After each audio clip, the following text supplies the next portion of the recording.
Assalamualaikum Sobat Anime dan jumpa lagi di channel Ara Anime. Nah, kali ini kita akan melanjutkan pembahasan alur cerita dari anime Seiri Gensouki. Nah, untuk pembahasan kali ini kita ambil dari light novel volume ke-17. Oke, langsung saja mulai ke ceritanya.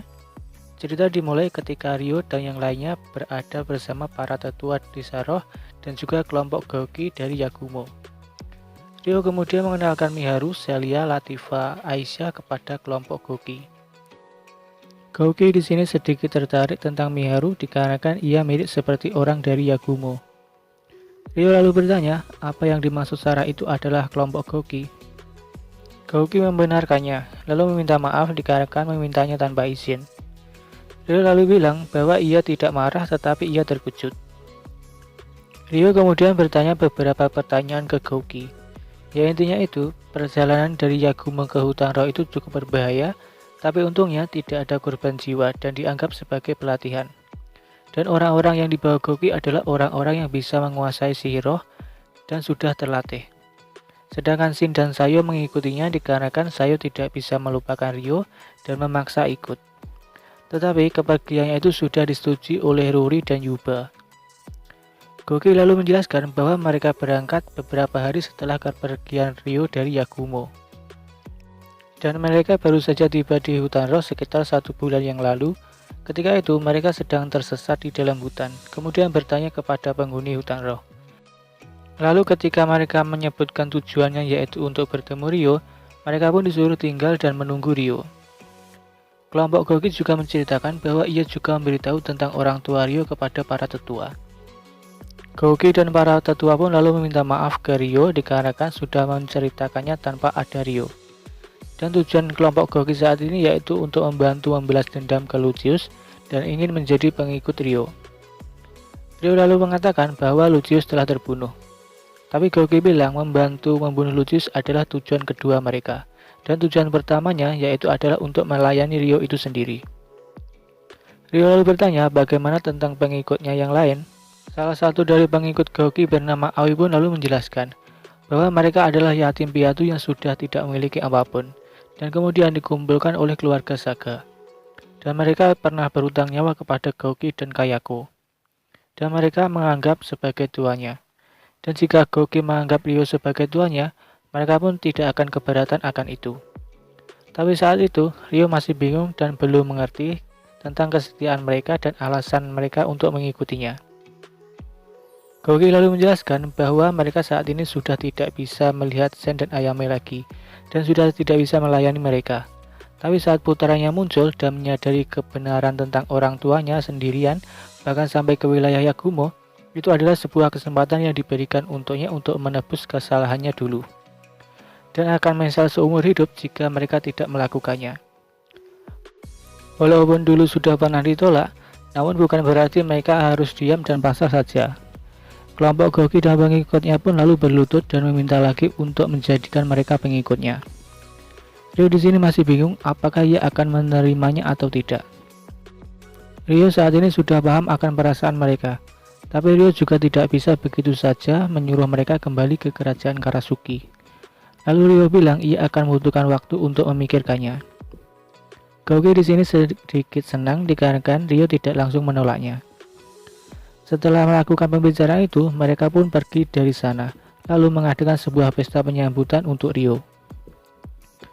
Sebelum pesta, Ryo pergi ke rumahnya yang telah dibangunnya dulu. Gadis-gadis seperti Celia, Miharu, Latifa, Aisyah, dan trio Seire mengikutinya. Ryo sebenarnya menyuruh mereka untuk berkeliling pesta dulu, tetapi para gadis-gadis itu khawatir tentang keputusan dari Ryo. Mereka lalu membicarakan tentang kelompok Gouki. Ryo di sini sedikit ragu apakah ia bisa menjadi tuan yang baik untuk kelompok Gouki.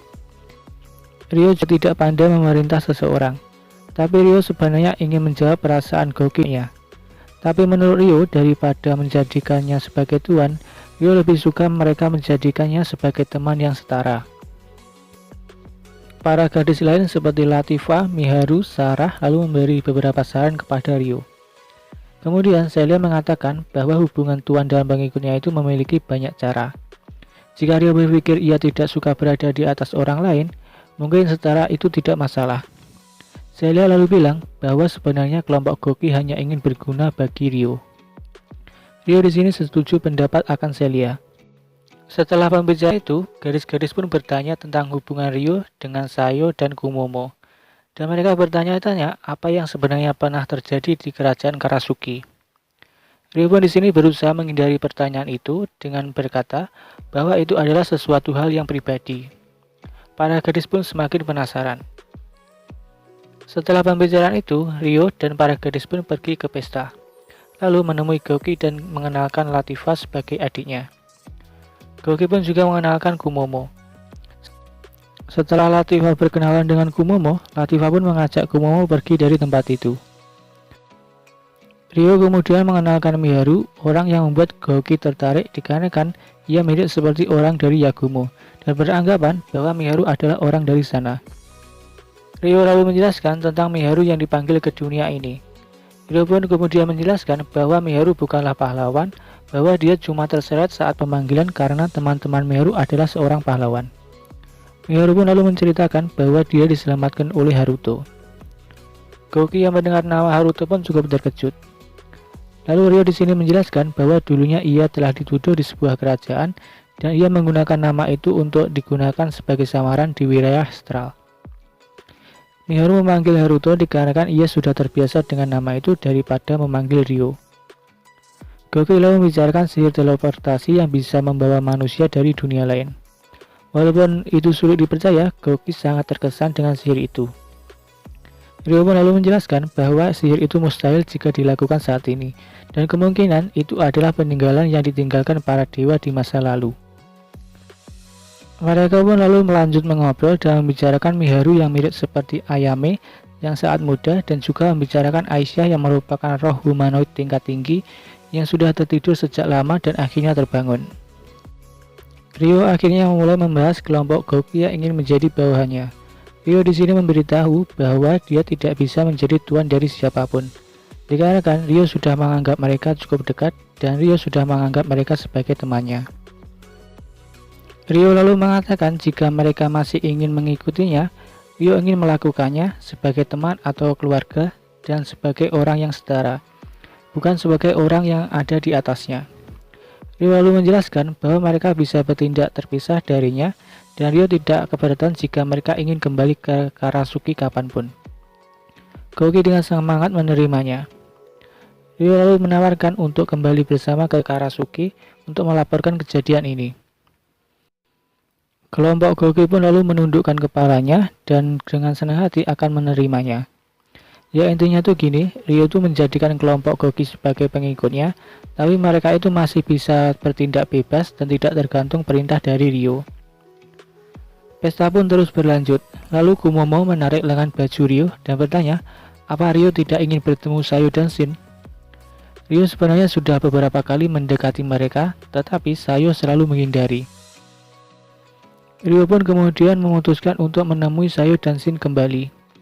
Setelah bertemu dan menyapa mereka, Shin yang sedang mabuk pun mengoceh tentang apa yang dilakukan Ryo saat di Yagumo dan tentang apa yang membuat Sayo menangis ketika Ryo saat di desa. Gadis-gadis yang mendengar itu pun cukup terkejut. Ryo pun lalu menjelaskan bahwa saat itu ia tidak bisa menerima perasaan dari Sayo dikarenakan ia mempunyai tujuan balas dendam. Ryo pun berpikir bahwa yang dilakukan Shin adalah hal yang wajar dikarenakan Sayo adalah adiknya. Ryo juga akan melakukan hal yang sama jika Latifa sampai menangis. Shin yang saat ini sudah tahu akan masa lalu dari Ryo dan sudah tidak bisa menyalahkan Ryo lagi. Lalu berpikir bahwa wajar ketika itu Ryo menolak Sayo. Tetapi Shin saat ini masih sedikit marah dikarenakan Ryo saat ini sedekat dengan para gadis-gadis. Latifa pun lalu membuat ide untuk mengadakan pesta perempuan sendiri dan laki-laki sendiri, agar mereka bisa menceritakan hal yang mereka pikirkan. Singkat cerita, 1 jam kemudian, Sayo pun meninggalkan rombongan itu, kemudian diikuti oleh Miharu. Mereka pun lalu membicarakan tentang Ryo. Miharu pun berkata dia adalah orang yang sama seperti Sayo. Lalu Miharu pun mengungkapkan bahwa ia juga pernah mengungkapkan perasaan ke Ryo. Dan saat itu, Ryo pun juga menjauhinya. Tetapi Miharu saat itu tidak menyerah. Miharu pun kemudian bertanya ke Sayo bahwa Miharu ingin menjadi teman Sayo. Cerita berganti ke Kastil Proxia. Saat ini, Renji berada di tengah Kolosium, tempat pertempuran antara Ryo dan idol sebelumnya. Reis yang saat ini menonton melemparkan bola sihir dan kemudian ia kendalikan dari jarak jauh dan menuju ke arah Renji. Renji pun berusaha menghindarinya dan terkadang memukulnya dengan tombaknya. Reis saat ini sangat puas akan kemajuan dari Renji. Tapi tidak lama kemudian ada seseorang kesatria yang memanggilnya lalu minta Reis untuk pergi ke ruang tamu. Reis pun berpikir bahwa tamu ini adalah tamu yang tidak biasa atau bahkan orang yang penting, dikarenakan ia ikut dipanggil juga. Reis lalu menghentikan pelatihan itu lalu pergi ke ruang tamu. Saat di ruang tamu, Reis pun melihat tamu Nidol. Tapi saat ini Reis masih belum menghampiri mereka dan masih melihat dari jauh dari tempat yang tidak diketahui. Tamu itu adalah seseorang wanita yang berambut hitam dan menggunakan gaun pendeta putih. Ya, itu adalah Erika. Ketika itu, Erika kesal dikarenakan ia tidak disambut oleh kerajaan Proxia. Bahkan mereka tidak menyiapkan kursi. Awalnya Erika sebenarnya berharap bahwa Kaisar Proxia adalah orang yang baik, dikarenakan membiarkan orang tidak dikenal masuk. Tetapi ternyata sebaliknya. Nidol pun hanya tertawa menerima perkataan itu. Nidol pun lalu menjelaskan bahwa itu wajar dikarenakan mereka tidak membuat janji terlebih dahulu. Selain itu, Nidol sebenarnya sudah tahu bahwa itu adalah Erika. Dia tahu dikarenakan perbatasan negaranya pecah dan membuat negara baru. Lalu Nidol bertanya apa keperluan Erika. Erika pun lalu menjelaskan bahwa tujuannya yaitu untuk memeriksa beberapa kerajaan lalu memintanya untuk memberikan kekuasaan itu kepada rakyatnya agar tidak ada lagi penindasan oleh para bangsawan. Hal itu bisa menjadi ketenangan bagi banyak orang. Nidol yang tidak mengerti apa maksud dari Erika pun berpikir bahwa itu tidak bisa membuat ketenangan bagi warganya. Nidol lalu bertanya apa yang dilakukan Erika jika Nidol menolak. Apa akan perang? Erika pun menjawab bahwa belum waktunya untuk perang dikarenakan masih banyak warga yang belum mengerti akan revolusi dan pasti itu tidak akan berhasil. Nidol lalu berkata apa ia akan melepaskannya setelah negara kecil menyatakan perang di hadapannya. Erika pun lalu memunculkan tongkat senjata ilahinya dan berkata jika itu terjadi dia akan pergi bersama Nidol. Nidol di sini mendapati Erika adalah seseorang yang menjadi gila karena sudah mendapatkan kekuatan yang sangat besar. Erika pun hanya tertawa. Kemudian Erika berpikir bahwa Nidol adalah kaisar yang sangat arogan yang tidak memahami dan memberikan keselamatan bagi rakyatnya. Tapi Nidol menjawab bahwa ia mengerti tentang memikirkan rakyatnya, membimbing rakyatnya, dan menyelamatkan rakyatnya. Nidol lalu bertanya, apa Erika akan bertindak sesuka hatinya sampai rencananya berhasil sambil mencuri ratusan ribu nyawa? Erika di sini berpura-pura tidak bersalah dan ia berkata ia tidak mengerti perkataan dari Nidol. Nidol pun lalu menjelaskan bahwa kalau cuma provokasi itu akan terjadi sedikit korban. Tapi jika pemberontakan itu akan mengakibatkan banyak korban. Erika di sini menyangkalnya, itu tidak dapat dihindari demi menyelamatkan lebih banyak orang. Nidol yang sudah lelah akan keteguhan dari Erika lalu menyuruh Erika pergi dari sana. Erika pun pergi dari tempat itu. Tidak lama kemudian, Reis pun mendekati Nidol yang sedang sendirian, lalu berkata tentang Erika. Reis berkata, Erika adalah seorang pahlawan, dan tongkat itu adalah senjata ilahinya. Menurut Reis, Erika adalah orang yang berbahaya, tapi dia terlihat tenang.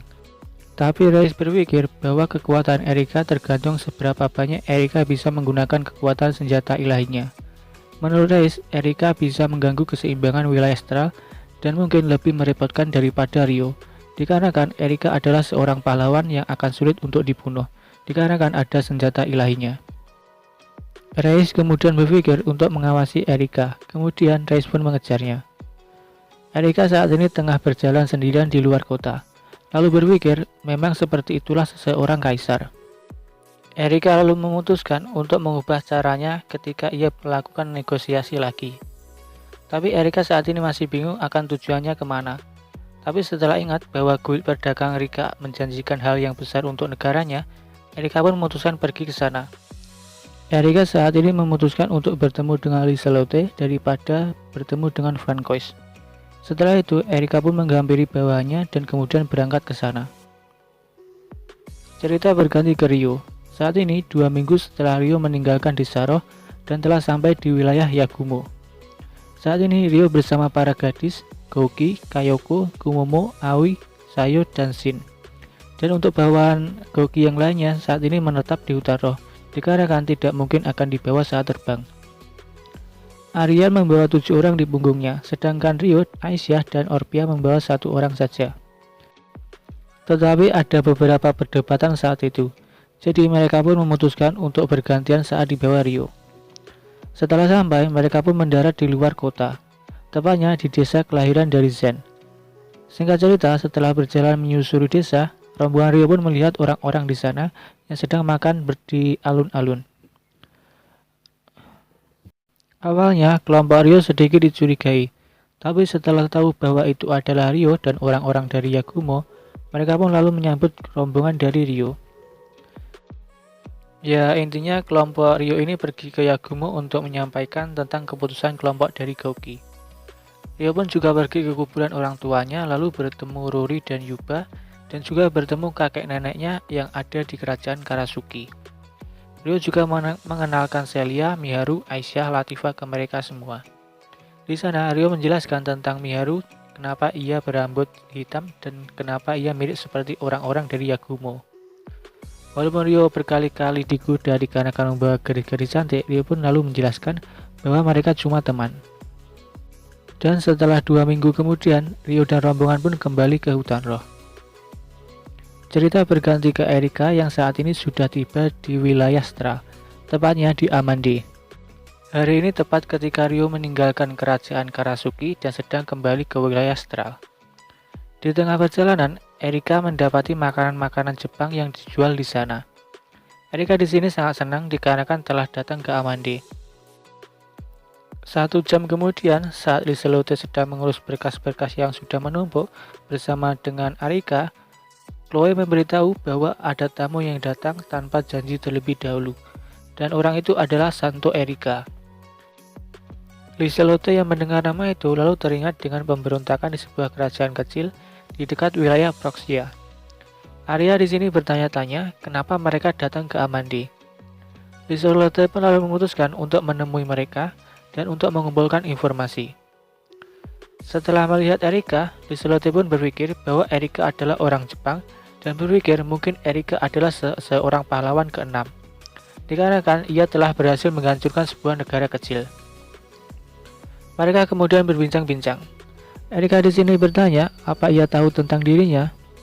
Liselotte pun menjelaskan bahwa ia tahu tentang Erika, orang yang telah menghancurkan sebuah negara, dan mendengar bahwa Erika adalah orang suci. Erika di sini tidak menyangka bahwa informasi bisa menyebar secepat ini di dunia ini. Lalu bertanya apa Liselotte tidak waspada. Liselotte pun menjelaskan bahwa ia belum mengetahui alasan Erika menghancurkan sebuah negara. Jadi Liselotte tidak bisa memutuskan apa ia akan waspada atau tidak. Liselotte pun lalu bertanya keperluan Erika datang menemuinya. Erika pun lalu menjelaskan bahwa ia tertarik dengan kuil perdagangan Rika yang sudah sangat terkenal. Lalu meminta Liselotte untuk pindah ke negaranya. Liselotte pun lalu menolaknya dikarenakan tidak ada alasan baginya untuk menerimanya. Liselotte di sini sedikit menyadari bahwa Erika hanyalah memakai topeng di senyumannya. Liselotte lalu menjelaskan bahwa ia menyukai kerajaan Galak dan sebagai bangsawan ia bangga menjadi gubernur. Erika pun lalu mengatakan bahwa bangsawan itu tidaklah istimewa, itu hanyalah sebuah hal yang bisa merusak dunia. Lalu menjelaskan bahwa ketika Liselotte pindah ke negaranya, ia harus melepas status bangsawannya, dikarenakan di negaranya tidak ada perbedaan status. Liselotte pun mulai menjadi kesal, dikarenakan dia sudah bilang ia tidak punya niat untuk pindah. Melihat Liselotte yang mulai kesal, Arya pun lalu bersandiwara untuk menjatuhkan suratnya, lalu menyela pembicaraan itu, yang tujuannya agar Liselotte sedikit tenang. Liselotte pun kemudian bertanya tentang bangsawan yang merusak dunia dan apa maksudnya. Erika pun lalu menjelaskan bahwa adanya status kelas sering disalahgunakan oleh para bangsawan yang suka mengeksploitasi rakyat yang lemah, dan para bangsawan selalu mendapatkan hak istimewa tersendiri. Walaupun memang benar, di Amandi sedang dipimpin oleh Liselotte yang terlihat cukup adil, tapi apakah itu akan terus berlangsung hingga pemimpinnya berganti? Jadi, sistem kesetaraan adalah hal yang wajar. Liselotte pun lalu menjelaskan, tidak akan semudah itu melakukannya, dikarenakan banyak hal yang akan dilakukan. Dan hal yang pertama adalah mendidik semua penduduk. Tapi setelah orang-orang berpendidikan muncul, itu pasti akan menciptakan kelas istimewa yang baru, yang tentu saja itu tidak akan menyelesaikan masalah sepenuhnya. Erika pun lalu tersenyum, lalu berkata, sifat manusia memang seperti itu. Walaupun sudah menuju jalan perubahan, sifat manusia akan tetap sama, yaitu ragus. Erika di sini tidak menyangka bahwa Liselotte secerdas itu. Erika lalu menjelaskan bahwa ia hanya ingin menciptakan sebuah negara yang demokratis dari rakyat untuk rakyat dan demi rakyat itu sendiri. Dan itu akan menciptakan balas dendam terbesarnya. Bahwa menciptakan dunia di mana orang lemah tidak ada, itu mungkin berarti. Dan tujuannya yaitu untuk balas dendam. Sedikit informasi, kalau di Jepang itu bentuk negaranya monarki atau kerajaan, dan Erika itu tidak suka akan itu. Lalu ketika saat terisekai, dia itu berniat balas dendam dan mengubah sistem negaranya, yaitu menjadi demokratis. Ya kayak di Indonesia. Kembali ke cerita, Erika di sini lalu meminta Liselotte untuk bergabung ke negaranya lagi. Tapi Liselotte pun menolaknya lagi. Liselotte pun menjelaskan, memang bagus jika di negara itu diperlakukan sama. Tetapi untuk membuat negara seperti itu adalah hal yang tidak mungkin. Jadi Liselotte pun tetap akan menolak. Erika pun lalu berkata jujur bahwa dia sebenarnya tertarik dengan guild perdagangan Rika yang telah menjual produk-produk dari bumi dan tertarik ke Liselotte dikarenakan mengembangkan produknya. Erika di sini lalu mengubah gaya bicaranya menjadi lebih santai. Lalu Erika bilang bahwa sebelumnya ia bicara sebagai Santo Erika. Lalu ia mengatakan bahwa ia sekarang adalah sebagai Sakuraba Erika. Erika di sini mulai menyadari bahwa Liselotte adalah orang dari bumi. Erika lalu mulai bertanya beberapa hal tentang kehidupan Liselotte dulu. Liselotte pun di sini sedikit terkejut dikarenakan Erika bertanya hal itu. Kemudian mereka pun bergantian saling bertanya. Liselotte pun di sini akhirnya mengungkapkan identitas aslinya ketika di bumi, yaitu Minamoto Rika. Mereka pun lalu berbicara tentang masa lalu mereka saat di bumi. Erika kemudian menjelaskan masa lalunya ketika saat di bumi. Ia bekerja menjadi seorang guru di distrik Shinjuku dan pernah mengalami kehilangan seseorang yang ia cintai. Dan ketika saat ia dipanggil ke dunia ini sama seperti pahlawan yang lainnya, Erika menganggap bahwa Sakuraba Erika itu telah mati. Dan sekarang ia berperan menjadi orang suci, yaitu Santo Erika. Erika di sini mengaku bahwa ia adalah seseorang pahlawan. Liselotte yang mendengar bahwa Erika seseorang pahlawan kemudian mengatakan, seperti yang diharapkan dari seorang pahlawan, dikarenakan selalu melakukan hal yang merepotkan. Tidak lama setelah itu, Erika kembali menjadi Santo Erika. Lalu berkata, ia masih perlu menyembunyikan identitas aslinya sebagai seseorang pahlawan. Lalu Erika menuju ke depan dan berusaha menangkap Liselotte. Arya yang menyadari itu langsung meraih tangan Erika lalu melemparkannya melalui jendela. Arya lalu bilang ia akan menangkap Erika dan menyuruh Liselotte tetap di kamarnya sampai pelayan yang lainnya datang. Arya lalu menggunuskan pedangnya dan kemudian melompati jendela dan berdiri di hadapan Erika. Arya di sini berpikir akan menyusahkan dan merepotkan jika membunuh pahlawan. Erika lalu mewujudkan tongkatnya dan lalu berkata bahwa Arya ternyata bukan pelayan biasa. Arya menjawab, itu sudah jelas dikarenakan semua pelayan Liselotte bukanlah pelayan biasa. Keduanya lalu berlari ke arah yang lain. Erika terkejut dengan kecepatan Arya yang bisa mengejarnya. Lalu Erika melompat ke samping. Arya di sini masih mengejarnya. Kemudian Arya menebasnya dengan pedangnya. Tapi Erika bisa menggantikannya dengan gagang tongkatnya. Lalu Erika memuji kekuatan Arya. Saat senjata mereka masih bertubrukan, Erika lalu mendorongnya. Lalu berpikir bahwa bala bantuan pasti akan segera datang sehingga dia harus menyelesaikannya secepat mungkin.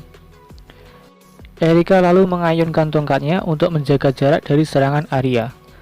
Arya di sini beberapa kali menangkis dan menghindari serangan itu. Tapi setiap kali Arya memasuki jarak serang, Erika langsung membuat dinding tanah di depannya.